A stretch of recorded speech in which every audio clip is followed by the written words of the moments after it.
So when it comes to XDC, we're always talking about the trade sector, right? You have to, right? That's a big proponent for XDC. Um, and of course, we understand what they're building. Great ecosystem, fast, secure, military grade blockchain. Shout out to this particular guy. He deserved a follow for breaking out the XDC news, especially on a Saturday. We'll give him a follow.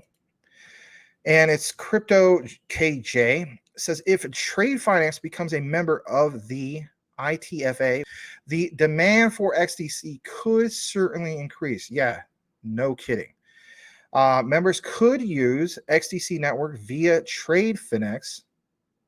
Here's the one I wanted to highlight. Sorry about that. Which, if you're wondering, what Tradefinex is a trade finance asset distribution network and settlement powered by, you saw it, XDC protocol. Okay. And that is to provide access to trade financing. Trade financing. What is Max talking about? Let's break it down for you with some visuals, and then we'll get right to the specific site. So when you pull this up, as you can see, it says for platforms, Tradefinex is the topic of crypto talk now for months, right? Not just quant. Interoperable with a wide range of trade finance digitalization platforms. Connect your origination platforms to a wide network of funders and get access to the secondary market distribution marketplace. Look who's mentioned here. TradeShift, Intuit QuickBooks. I've used them, right? I have associates in accounting. It wasn't my calling. I didn't pursue it further. But anyway, I'm fully aware of Intuit QuickBooks. I've used them. Some of you guys use it as well. Hopefully, you're getting your tax returns so you can buy more crypto. Shout out to anybody who's already got it, and you're going to do that. Maybe you're not. I don't know. That's what I'm going to do. Not financial advice, but anyway. Corda and Oracle. Look at the diagram. What is Tradefinex?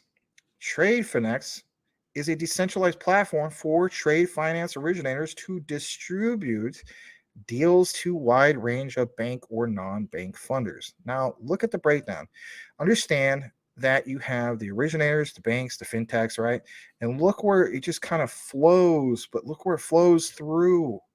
Yeah, XDC, Zenfin's network. So you have SPV, credit rating agencies, underwriters, insurance. Man, I remember being a loan officer and dealing with underwriters. I mean, you have some nice ones and so on, but it was a process, to say the least, right? But anyway, when we go to the next step, regulated digital custodian, tokenized securitization, and then from there, boom, right smack dead center in the middle is that XDC connection. And right in the center of that all is Tradefinex, which is powered by the XDC protocol. From there, you understand the other side where it comes. The funders, non-banker funders, banks, credit insurance, regulated digital custodian, and it jumps right back into the center of it. So from both angles, understand the originators and understand especially the funders. So let's jump into this for a brief moment because you will be glad that you paid attention in regards to this, because in my opinion, it's pretty big. And if anything, gives you a broader perspective of why this matters. So when we go to, and this is somewhat of it's not a super deep dive, but it's somewhat of a dive. So when you go straight to the TFD initiative site, you will see, just like what mentions here, the TFD initiative members. It welcomes us, right? It says they're a partner in the International Trade and Forfeiting Association, which is ITFA. That's the one I wanted to highlight earlier. Sorry about that. Members of the TFD initiative include major global financial institutions and leading service providers, such as some of these particular asset managers. We're always talking about digital assets, right? And of course, some of the ones that are custodians, right? Let's face it. BlackRock is one of the biggest custodians out there. But look at these big players, Aegon, Asset Management, Allianz, Global Investors, Artis Finance, Santander, not to be confused with Salamander, the XDC commander, Pemberton, Kimura, Pemberton, Tradefo capital management, transforming risk, enabling trade. But what's the key thing here from all of it? Trade, trade, trade. If you understand the trade sector, then you understand how big XDC is for that specific sector.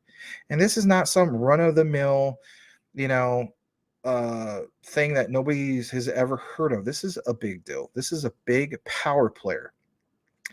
Now, we talked about, for instance, what you saw here with asset managers. Now, let's get into some of the juicy stuff, the banks. So you have LBBW, Landsbank Baden Württemberg. You had GIB, Gulf International Bank, right? Imagine in the Persian Gulf area, right? Basically, you got to keep in mind, that region. You have Abu Dhabi, you have, obviously Dubai, United Arab Emirates, that particular region, Oman, Gulf of Oman, Persian Gulf area, right? Near that Middle Eastern area. But those are big players in those particular regions. Africa Finance Corporation, Commonwealth Bank. I mean, that's a pretty big player. Some of these other ones I haven't heard of. For instance, I never heard of this particular one. But you see some big players. London forfeiting, Deutsche Bank. We always talking about them. Standard Bank, SMBC, Standard Chartered.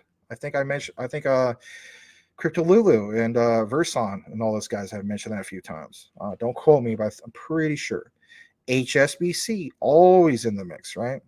Banco do Brazil. I'm probably not pronouncing that right. Keep in mind in Brazil they speak Portuguese, they don't speak Spanish. The Lloyds of London. I remember, my parents, my grandparents always talking about the Lloyds of London back in the day, aka the Lloyds Bank. But the point is, big, powerful players here, part of the mix. Now, as far as brokers, they do have one. It's Texel. And how about the insurers? At the end of the day, we all have to draw attention to all this.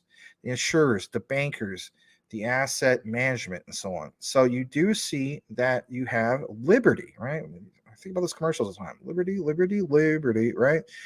Special markets.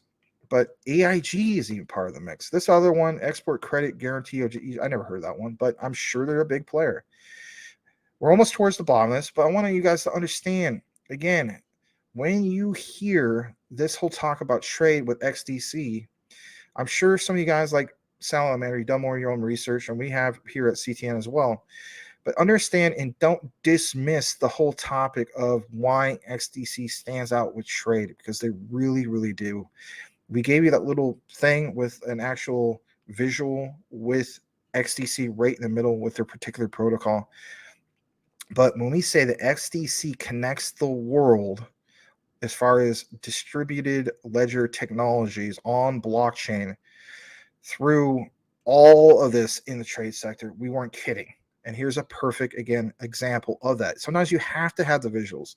Instead of just hearing me or other content creators talk about, trade sector, trade sector, trade sector. I'm giving you the visuals because it pounds it home that much more of why this is all important and why I personally feel as though when people will complain about the sideways consolidation of XDC, it has over the time, and especially in 2022, where they've been building and building and building, it strengthened the asset. It's going to blow up. Mark my words, come back to it. I don't care. But we do need to recognize it. So how about non-bank originators, right? I'm not fully aware of Tradefinex Global, and I think I heard of them before, but I definitely have heard of My Credit Service, accelerated payments as well, Peridot, I think that's how you pronounce it. And then there's obviously some other ones here. They have other sponsors. But again, the whole point of all of this is understanding that XDC is very well at the center of it all through what? Blockchain technology, that military grade technology. And if anything, more and more businesses have understood and have been in tune with, wow, I shouldn't build on Ethereum anymore. Why is that? It's old, it's outdated. And on top of that, gas fees are a lot more expensive. It's a lot slower. And if anything, there's this other thing called XDC. But look what's mentioned here, guys. Technology providers, XDC network. Boom, right there. But again, the key thing here is to understand that XDC, with their blockchain technology, through DLT and so on is connected through all this, and it goes through the trade sector, goes through and runs through XDC. If that's not bullish enough for you, I don't know what to tell you. I'm not trying to sell you on it, anything. I'm just trying to help provide news and education to help people understand that you don't want to dismiss the trade sector at all, especially if you hold some of the other big ones like Ripple's XRP, XLM, Quant, and so on. This is why XDC is continuously my number 4th pick all the time when it comes to my top 5. Thank you so much for watching, guys. If you have not yet subscribed, do yourself a favor and subscribe for more information on the ISO 222 compliant tokens, and hit the notification bell to make sure that you are aware of the new videos when they come up. Max and I cover these ISOs, and we also have a live show every single night at 9 p.m. Eastern Standard Time. Make sure you tune in for that. You won't want to miss it. Thanks again, and we will see you on the next video.